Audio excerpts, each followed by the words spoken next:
where is the sound that counts, you know? We may have 100 layers, but we're not, you know, blasting everything at the same time because you just get a cacophony at that point. You don't get accuracy. So, you know, sometimes it's pulling every sound out and one sound comes to light, or you go to silence and then you hit them with something.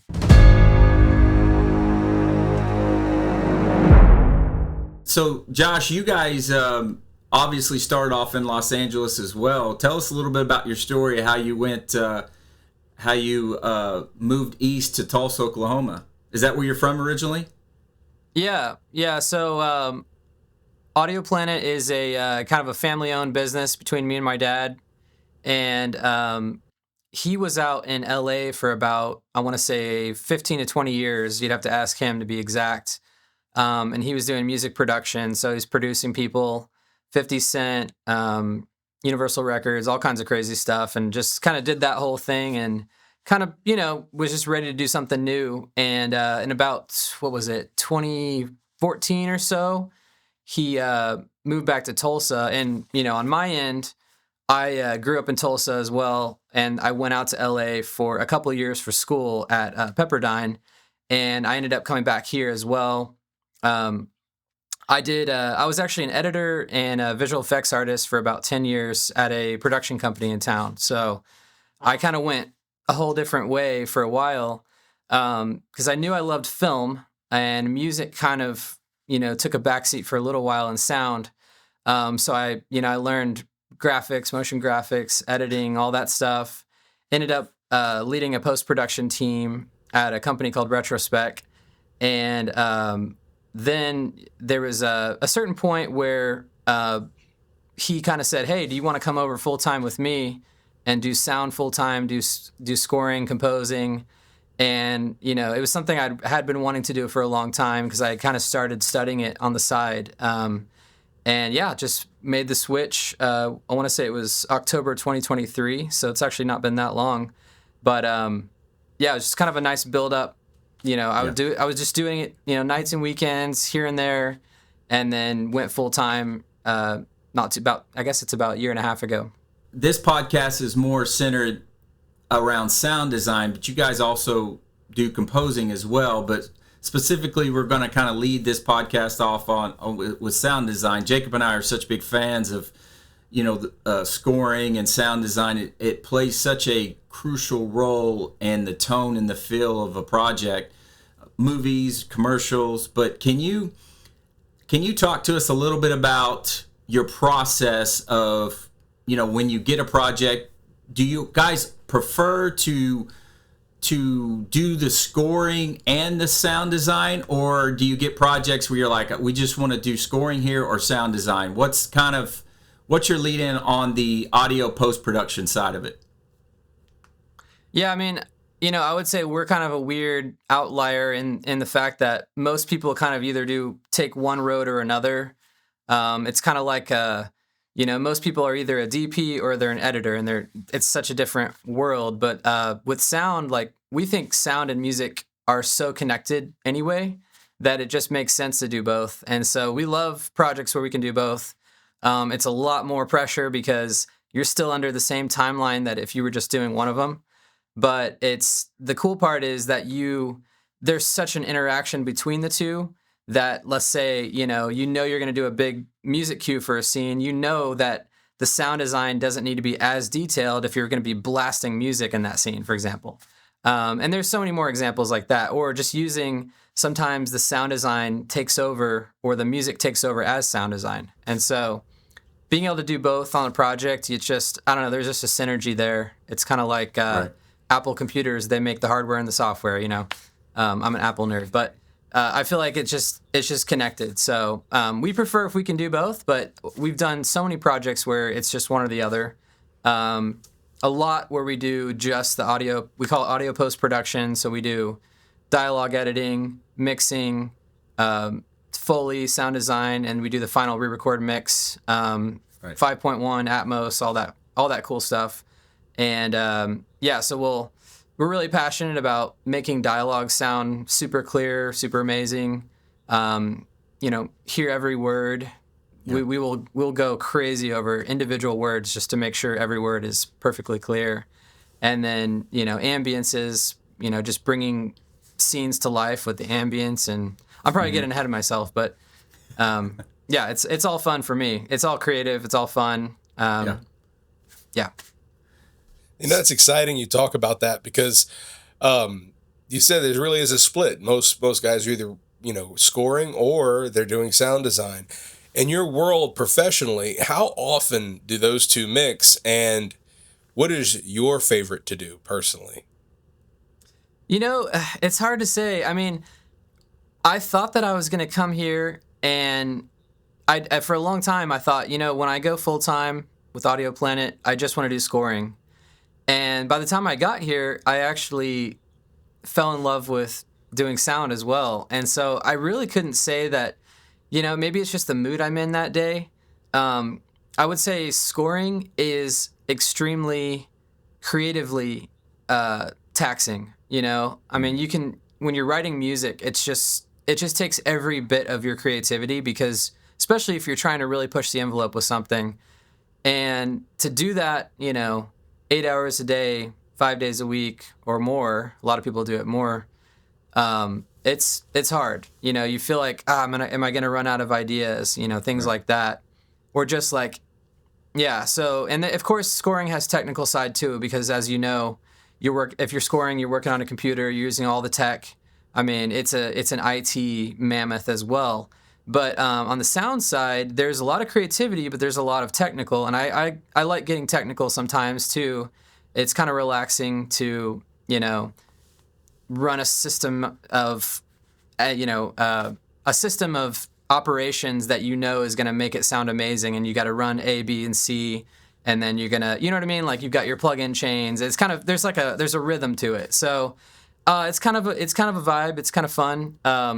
So I would say my ideal week is getting to do both, maybe a couple days here, a couple days there. But like I said, I'm happy doing either one. It's just, they're just almost like different brain spaces. Yeah. So I saw, when we started collaborating, I saw like on your website that you work with, and forgive me, I always, not to butcher the name, but I mean, I know what I'm looking for, but was it Andrea, what is it? Brucelli? Andrea Bocelli. Buccelli, that's it. Buccelli. Yes. Andrea Buccelli. I saw Italian. that you did. Sorry, Andrea Buccelli. My bad. I saw that you did a couple. Can't take him anywhere. I know. I can't take me anywhere. I saw that you did a couple projects with him, and actually, I remember when these came out. This was really well done. Can you talk a little bit about the two projects you did with him? Yeah, the first one was a feature film called The Journey. Through my grandfather, I was reminded that life is short, a precious miracle, not to be wasted. When the world shut down, my heart turned from the grand concert halls to the quiet hills of my boyhood. And it was basically, I would describe it as like a hybrid between a documentary and a concert film. So, of course, he's a world-renowned opera singer, kind of crosses over between opera and pop. And I was actually an editor at the time still, full-time. And so I actually got tasked to edit the film. So I actually edited that film. And however, I took on scoring the opening scene. And then my business partner, who's my dad, Steven, took on the full soundtrack and the score, as well as another employee, team member at Audio Planet, Chaz. And between them, they did the rest of the score, and they took on all the sound. So, but we just basically, we had a client in town called Impact Productions, and they're amazing. And they brought us the project, and they said, hey, we just got back from Italy. We've got all this footage, and we got to make sense of it. And Right. and Jacob, you're an editor, so that could be pretty daunting. When especially it's a documentary. Documentary is like a lot of times you're building the story in the edit. They've outlined things and things like that, but ultimately you kind of have to thread it and piece it together. But for me, actually, even while I was editing it, the sound and the music was a huge part of the edit process. I temped in a lot of music and, sourced from different films that we were obviously going to replace later to sort of set that tone for what the score was going to sound like. And then I think that gave them enough information to come up with an amazing score that was still super original and didn't sound anything like the temp, but it was enough to kind of give them a bouncing point.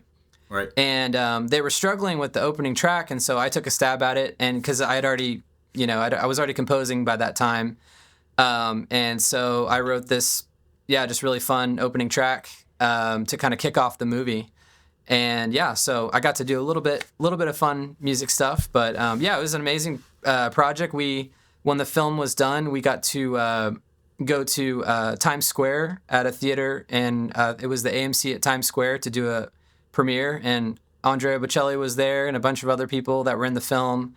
Tori Kelly. Tori Kelly wasn't there, but she's in the film. I'm trying to remember who was actually at the premiere, but it was cool. It was a red carpet, the whole shebang. Nice. Yeah. Kind of fun. You don't do that a lot in Tulsa, so. No. Right.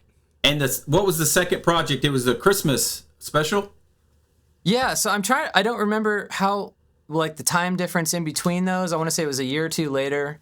They came back to us, and it was called, they had this album they were going to release called Bocelli Family Christmas. And it was Andrea singing with his son and his daughter, their whole family, talented family, everybody can sing.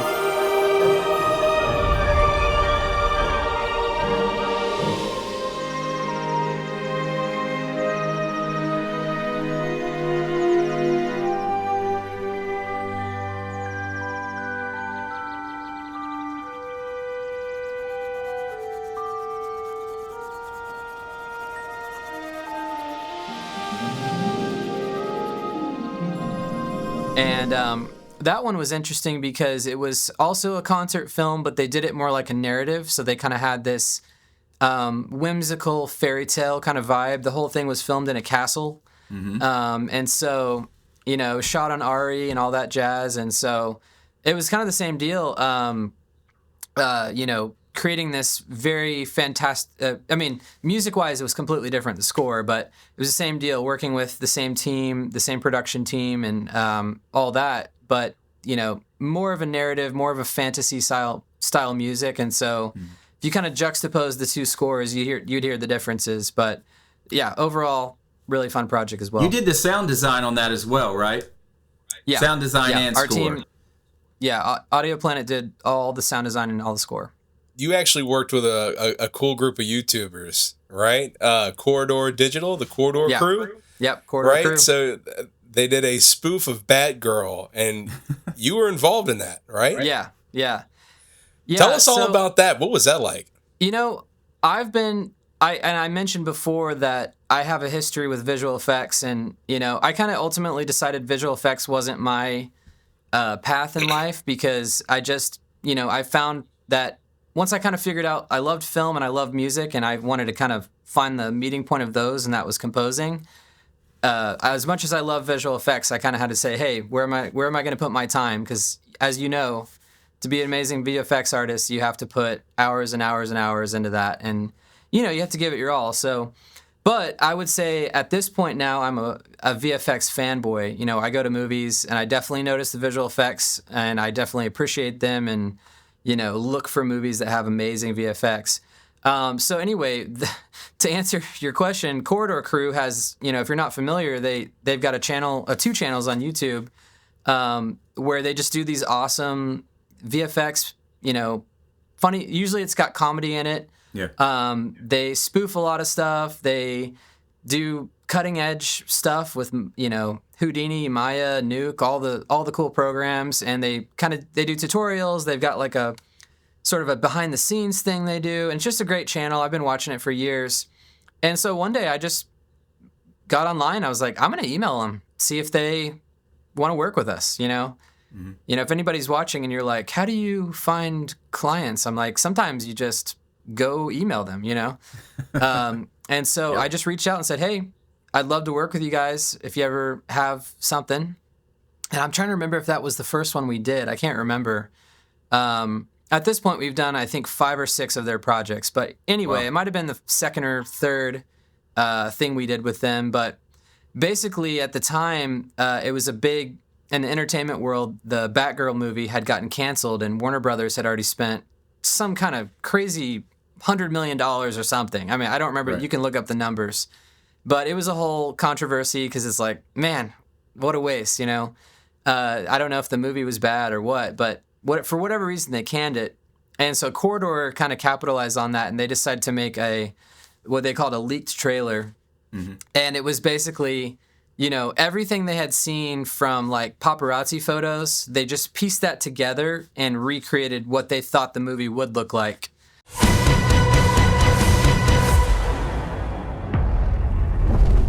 This isn't just some random murder.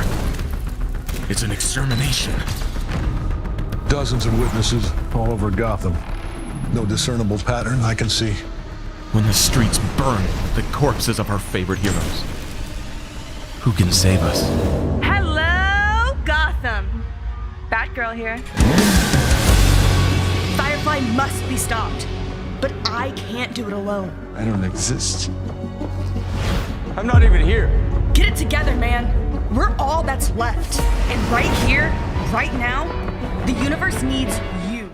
And of course, they're super talented. So they, shot some green screen. They put together some fight scenes. They, built a costume, cast one of their VFX artists as Batgirl, and all, went through the whole thing. And then we were tasked to make the trailer come alive with the sound. And so it was a beast. I mean, to make it sound the way it does is just hundreds of layers is all I can say. I could show you I don't know if I'll show you that Pro Tools session, but any Pro Tools session you see of ours, especially with the trailer, I mean, you're talking hundreds of tracks. You're stacking things together, you're sound designing, you're reversing things, you're speed ramping, you're pitching things up, pitching things down. I mean, just every technique in the book, reverb, you name it, you're throwing everything at because a trailer is all about energy, and so you're just trying to get the most amount of energy. In the case of an action movie trailer, maximum energy, maximum impact, just epicness. And so I think if you watch that trailer, I hope that's what you get from it, and I hope that's how you feel after you watch it. Yeah, it was definitely epic. I'll tell you, it's so realistic. You would think, I say realistic, but it would almost pass as an actual trailer for that kind of movie, So it was really good. So you mentioned in that Pro Tools session you had over 100 layers. How do you manage that? Because when I edit, I'm looking at a timeline with maybe 7-8 tracks, and then I start to get kind of track anxiety, right? I'm like, man, if this gets any more, I'm gonna have to start shrinking my tracks so I can't see waveform anymore. So it's gonna be harder to cut to the waveform. Yeah. And then if I'm playing it and I don't scroll through the whole thing, what if there's a stray sound? How do you manage a project that intense with that big of a workload? What are you doing to organize all of these sounds and also put them in arrange them in such a way where it isn't just a wall of sound? How are you doing this surgically, I guess is the way to say it? Yeah. No, it's a good point. And I think you've got it nailed. It's not a wall of sound. It's where is the sound that counts, We may have 100 layers, but we're not, blasting everything at the same time because you just get a cacophony at that point. You don't get accuracy. So, sometimes it's pulling every sound out and one sound comes to light, or you go to silence and then you hit them with something. And I would say, Steven is the master ultimately at that. He's our senior engineer. And so, between the two of us, like the workflow on that would be, I might take it, ingest it, bring everything in, organize it, make a first pass, add as many sounds as I can, just make it as epic as I can. And then he comes in and goes, really a lot of deleting. Which ones do I not like? You know what I mean? It's almost like a sculptor, like carving. And so he may take what I do and then just start carving at it. And so between the two of us, you end up with the final result that you see. But to answer your earlier question about the organization, we have, we've been working on a template for years now. And so we just refine it every day. Every project we do, it slightly changes and slightly updates, kind of like software. And so we've got, I can show you guys later if you want, but I can show you what a session looks like. But we've got, all the dialogue at the top, sorted by characters. Every character has a folder. If you're working on a feature film, every character folder is per scene, or, per reel or per scene. So you can easily get on a feature film, 2,000 tracks. But getting into the sound design and the sound area, you've got Foley, ambience folders, practicals. If you're doing something like, we're working on a Western right now, I have a folder just for guns. I have a folder just for horses and carriages. So, I would say we've got our 5 categories that I was kind of mentioning that are apply to every project. And then maybe if we're working on something specialty, like I said, a Western, you maybe create a couple, specific categories, or any action movie probably has a gun folder. I've got a folder called like fighting, which is just like, punch sounds and body falls and all kinds of stuff like that. But yeah, that's how we're able to, like you said, keep something that would seem unmanageable actually manageable. And the cool thing is, like, although you don't want to use multiple sounds too often, you can reuse a sound, let's say 20 minutes later in a movie, if you're easily able to locate that sound down back in the timeline. And so that's kind of the importance of keeping, organization is huge part of what we do. Yeah. I go into old sessions sometimes and I'm like, find it hard to work because every time we do a project, we improve, And so I find it hard to open an old session. I'm like, oh, this is painful. I got to get out of here as soon as I can and hit export, get whatever. I'm sure you guys do the same thing. So I got to ask, man, how many times have you used the Wilhelm scream? I got to know, man. How many times? I don't think I ever have. Maybe once. Oh, come on. Okay, good. I want to make sure you did it at least once. It's kind of like a producer we've got tag. A massive library, and I'm pretty sure it's in there somewhere. But yeah, we've just got so many great scream sounds that you don't have to go old. Right, now, if you want it on purpose, you've got it, right?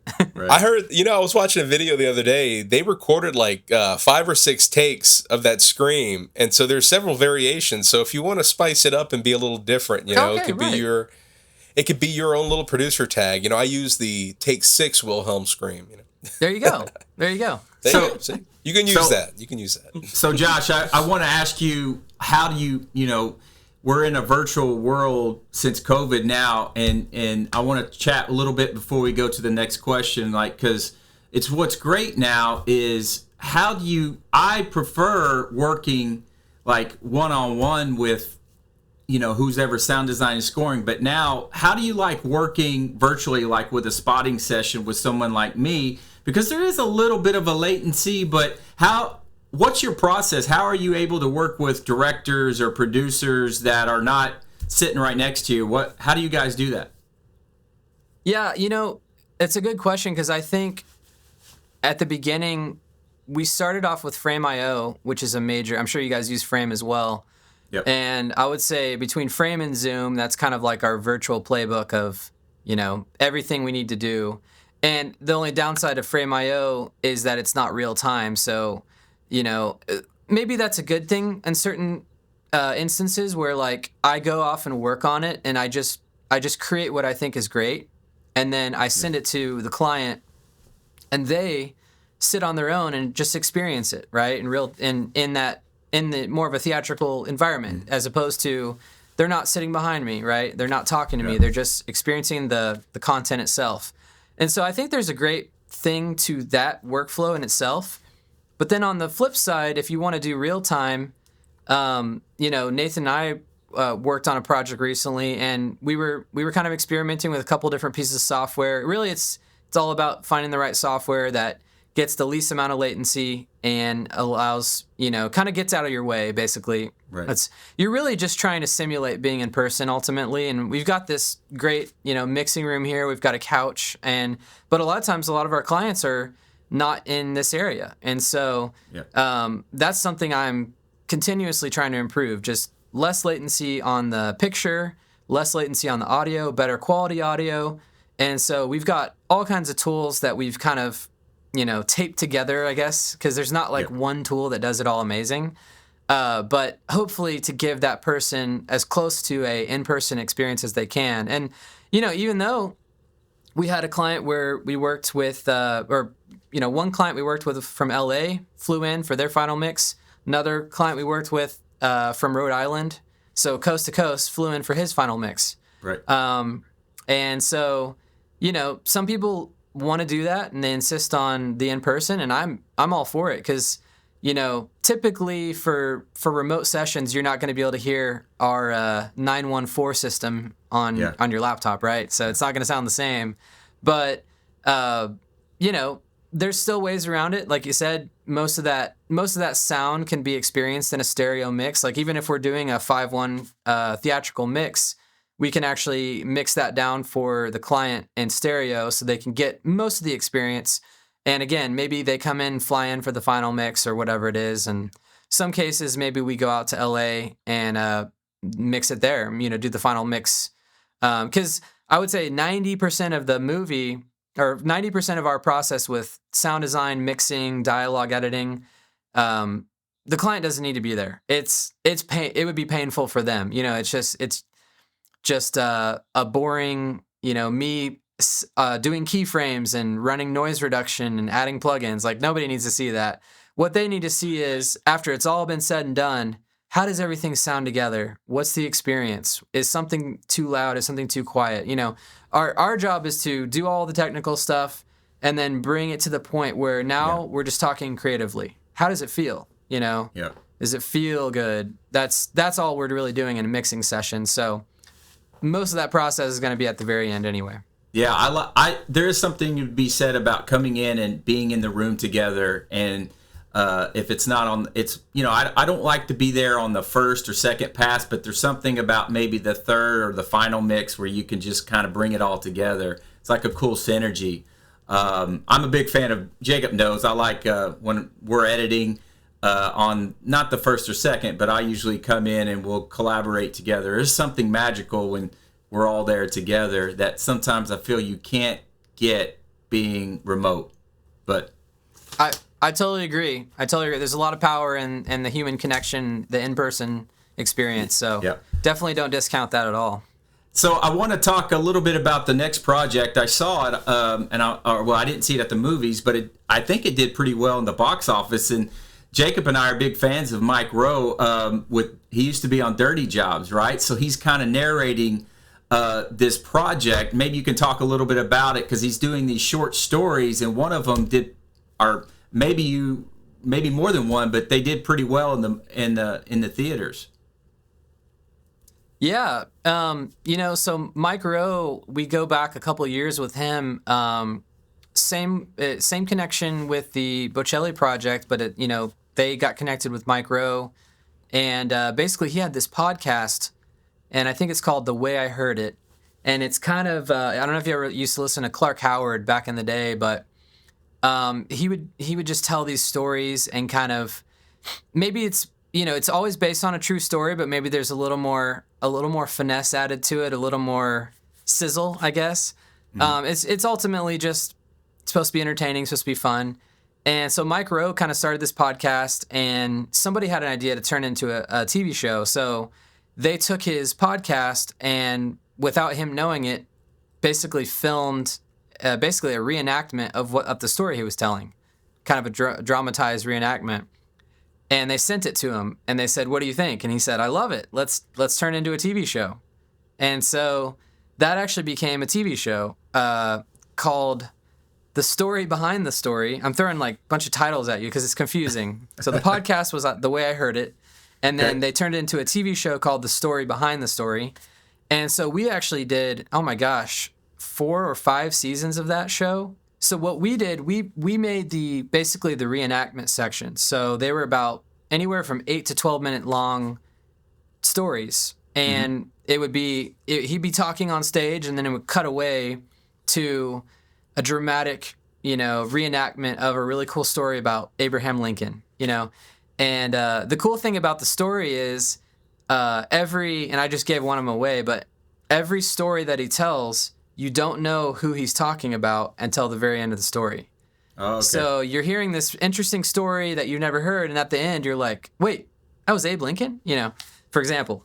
And so they're just really interesting stories about everything you could imagine. But what they did, so going to the film, they Mike had this idea. He said, I've got a certain amount of episodes that are kind of in the patriotic military kind of space, centered around America and the founding and all that stuff.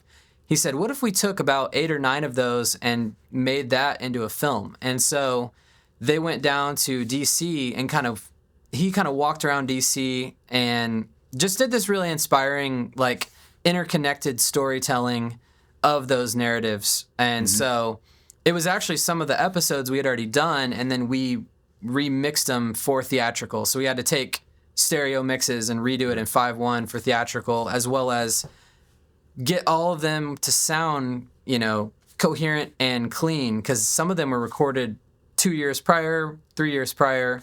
And so that was a massive challenge, just getting his voiceover to sound identical, like it was all recorded in one setting. But how did you do that? Oh man, just really, really careful EQ matching, reverb matching.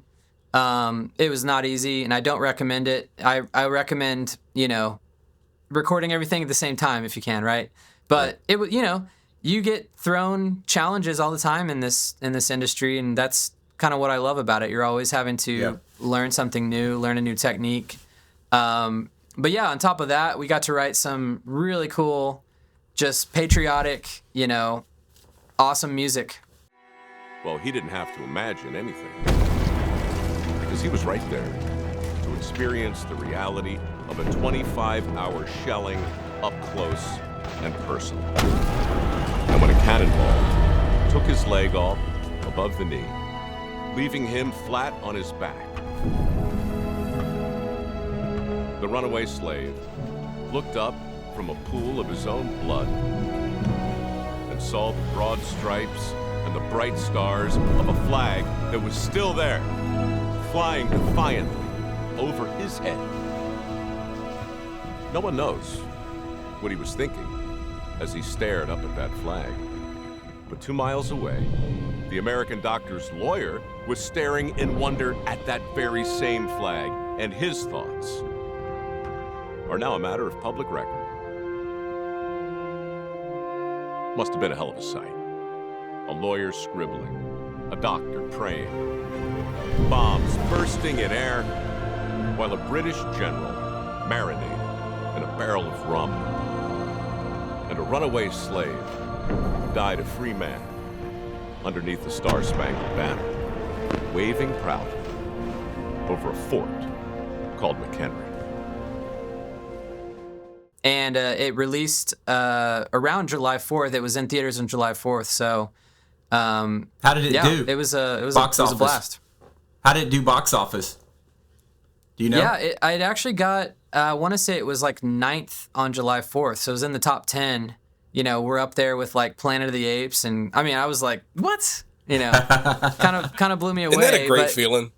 Yeah, I mean, it just goes to show, like, we're a scrappy, small production, and we're not obviously on that level of the budget, but, he got enough people to show up and support it, and it was just a great little thing, and they're talking about doing another one, so I don't know when that will happen, but we'll be here if they do.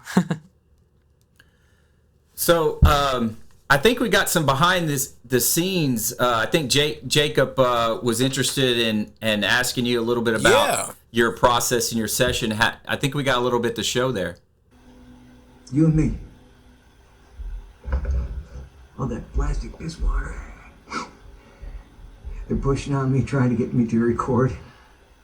Blazing? And so you can really 4 hours. It's great.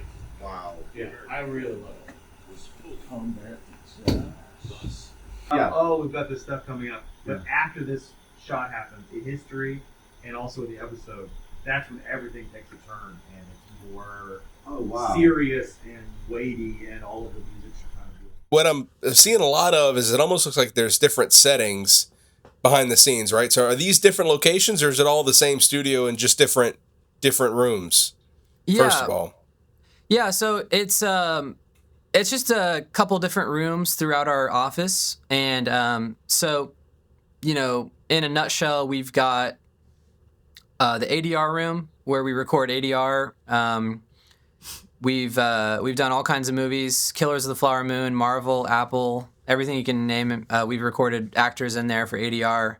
And then my office, which we kind of dubbed the composing room, and it's got my synthesizer, my guitars, my trumpet, multiple keyboards, all kinds of wild, twisty knobs and fun things to make music.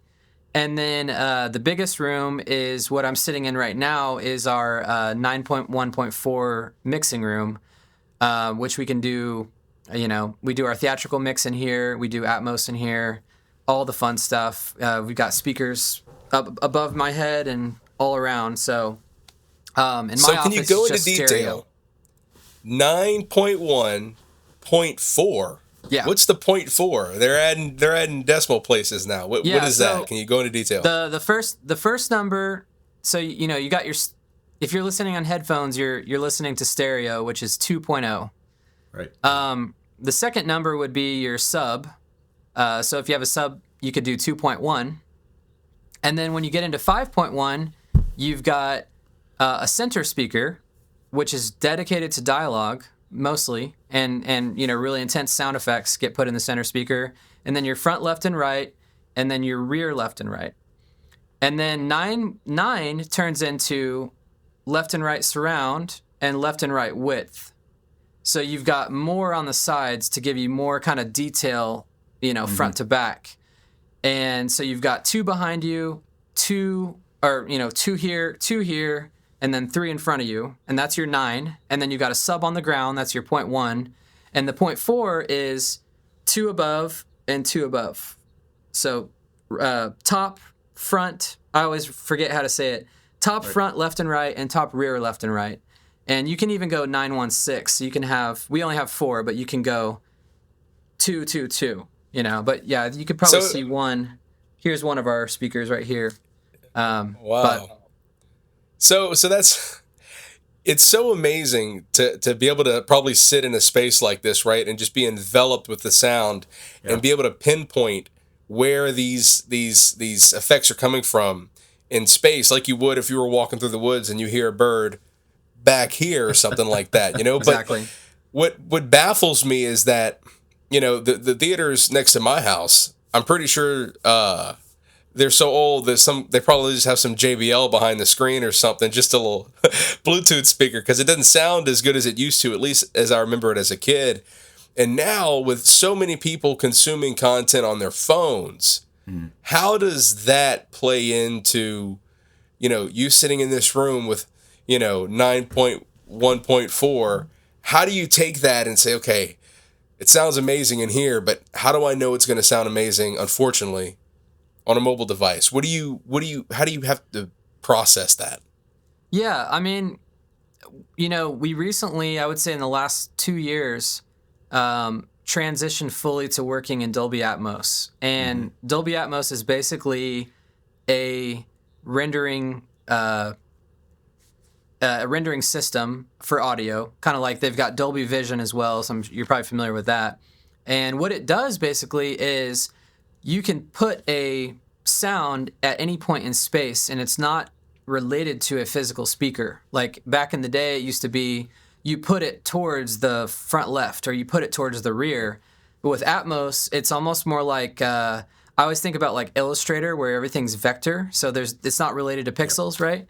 So you can scale it up anyway, and that's kind of how Atmos works. No matter how many speakers you have, it will scale to those speakers and it will map the sound that way. And so the reason we adopted it is because, to your point, if we do a 914 mix for Atmos, it actually has an algorithm built in that will mix down to what's called stereo direct. And basically you get a 2.0 mix, and most smartphones are going to play stereo. Yep. So it actually does all that math for you. So wow. you make it sound good, in this room. And also, obviously, you got to have this room calibrated and tuned and all that fun stuff, which is a whole nother nightmare. But Once you've got It's a whole that other done, podcast. yeah, exactly, a whole other podcast. But not a nightmare, but you know what I mean. It's a lot of work. But if you trust this room, then you're going to get what's called a good translation, right? So you've got your translation to a theater is one thing, or translation to somebody's TV at their house if you're doing something for streaming. Most people don't have a sound bar. They just got the TV. It's shooting the speakers out the back off the wall, right? It doesn't sound that great. But if you mix it right in here, it should, in theory, at the very end of the day, at the lowest common denominator, sound good. And so that's why we switched to Dolby Atmos, because it's just a really cool kind of, it's kind of like future proofing. It's like shooting in 8K, even though you're going to deliver on 1080 for a phone. Right. Goodness. Right. If someone delivered 1080 in a film, they should be put down. Hey, man.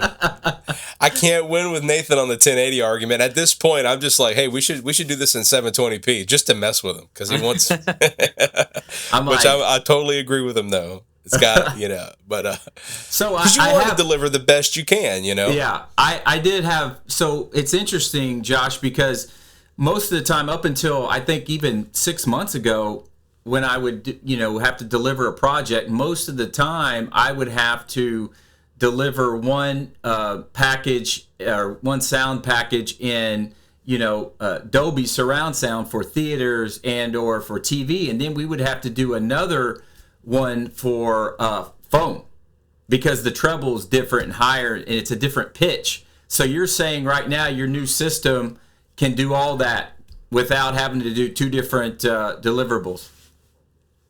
Yeah. And, of course, if the phone deliverable was super important and it was something like almost more important than a 5.1, you could even, you could finish your 5.1 mix and save as new session and start making additional tweaks to that new mix. And so that's another way you could do it if you really had to really tune to that. But like, we've learned to trust the Dolby algorithm for its mix down. And the cool part is, not only is it a mix down after the fact, I can switch to monitor in stereo in a live session. So I can be in 5.1 or 914 and on the Dolby tab switch over to stereo, and now I'm hearing stereo. So I'm not even guessing. It's like that is the render I'm going to hear on the mix down. And so but if it was super important, you're like, hey, this is like the main mix we're going to do, then maybe do some tweaks, maybe export it for the phone. Like you said, if you know it's going to the phone, export it and listen to it on the phone. Mm-hmm. What stands out? We do that all the time. What works, what doesn't work. It's kind of like the old car test that I used to do for mixing. You would mix your CD, you would burn your CD and put it in the car and see how it sounds, right? Not on your beautiful studio monitors, but in just a regular, Honda Civic or something. Good old Honda Civic. I was gonna make that joke earlier. I said, the true test of your sound design and scoring skills all boils down to how does it sound in a 2005 Altima or something like that. It's gonna be awful. But if it could survive that, that's funny. I want to move on to one of my favorite people in the world. I've never met him before. I'm a huge fan. Is Bear Grylls, man. Tell me about, have you ever met him? I know you guys do, you mix and score his new show. Tell us about that. I have not met him. I would love to someday. That'd be awesome. No, I've watched Bear Grylls for, forever. I used to watch him back in the day on the Discovery Channel when we had cable, when everybody had your TV guide that you would click through to find what channel you want. I can't remember which channel Discovery was for me, but anyway, no, I had a pocket knife actually that said Bear Grylls on it when I was a kid. That's awesome. And it kept getting taken away. I kept getting to places where I had to like put it back in the car or, put it in a bush if I was going into a concert. Like, I just had it so I could open boxes, but I kept having to ditch it so much that I just finally decided not to carry it around anymore. But yeah, I loved that knife. It was fun. But I'm definitely not as brave or adventurous as Bear Grylls, and I'm not like I'm not an outdoor adventurer. I'm kind of an I call myself an inside dog, or but but no, I've always enjoyed his stuff. And we had a client come to us, and they had I don't know how they got, how they got the gig, but they said, hey, we've got this show with Bear Grylls. And the show itself was actually basically he went to Israel to sort of retrace the steps of Jesus.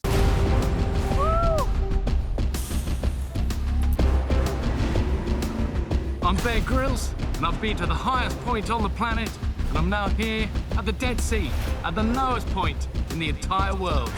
Get ready for the ultimate adventure.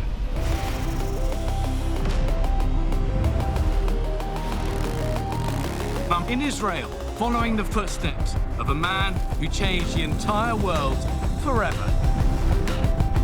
The refugee, the renegade, and the redeemer, Jesus of Nazareth.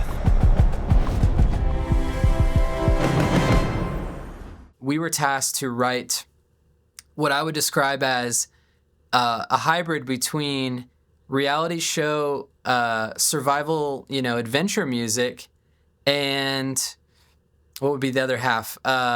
Middle Eastern, of that kind of area type of music. So it basically didn't exist. Like I could not go find a library track out there that sounded like that. You know what I mean? Right. That's not on Epidemic Sound at all, brother. No, you can't go on Artlist and find that. And which is why they called us. And so, again, like I said before, what I love about this job is just that constant challenge of, you're always having to come up with something new. It's never a repeat of what you did yesterday. And so for me, it was a challenge accepted. And we went away and, kind of started formulating some tracks, and we tried a few things. Certain things worked, certain things didn't work.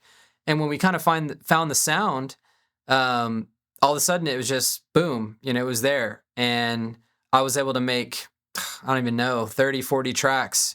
We actually did it, instead of scoring it, we actually did it more like a reality show where you write the music and then you place the music like an editor.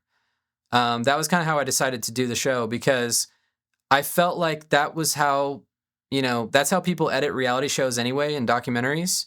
And it felt a little more, I don't know, it just made more sense. I couldn't tell you why. And then there were scenes where we would score them to picture, of course, but a lot of it, I just made tracks that just sounded cool, which is kind of a freeing experience. Like when you're not stuck to the picture, you can just make cool sounding stuff. You can just write what sounds cool. And then, if you don't like it, you don't have to use it, or you can use a piece of the track, right? Later.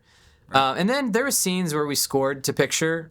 We would do little drones and, risers and, exciting, scary things. And he's holding a snake or a scorpion or whatever. Little bull snake. Look at this guy. Yeah, it's about the only other thing that would have been living out here with Jesus. There's a whole ton of snakes. It's constrictor. He'll live off little rodents. He'll grab them, bite them, crush them, consume them. Not for the faint-hearted.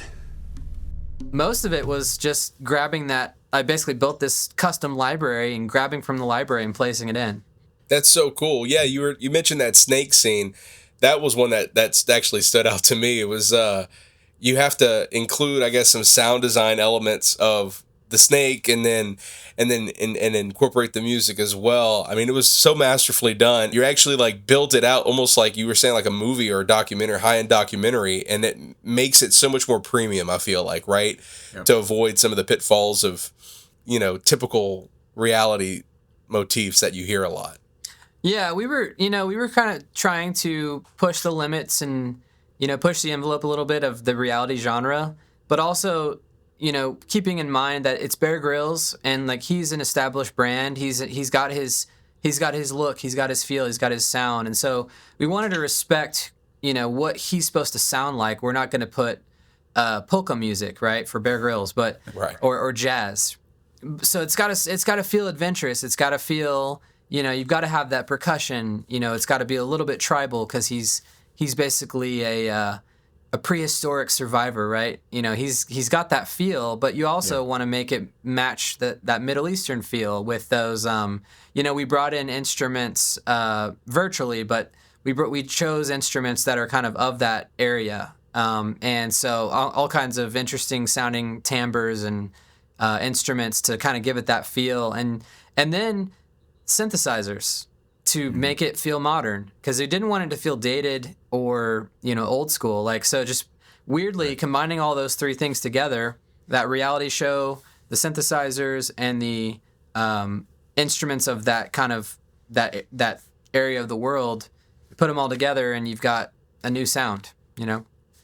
I think you did a great job, man, with the sound design, the score. I saw the trailer and the clip that Jacob was talking about looked great and sounded great, man. I know you guys are staying busy. You're working. You got a lot of things on the docket, man. Are you working on a couple films coming up? What's it looking like on the horizon? Yeah, we're working on right now. I'm working on a Western. I kind of mentioned a little bit earlier, so that's fun. The whole, you never know where you're gonna open your email. Oh, here's what just came in, and so whole different vibe. Sound design with gunfights and horse chases and all kinds of stuff like that, and then on the flip side, we're working on a romantic comedy as well, or I guess it's more of a romance drama. We just finished a romantic comedy, so you never know, And then we're also working on a animated show for kids, and so That's awesome. Whole different world, because there's no source sound. You got to make everything from scratch. So it's we're busy. It's fun. It's good to be busy though. You always want to be busy. Always good. Thanks, man, for jumping on the podcast with us, brother. Appreciate it. Absolutely, anytime.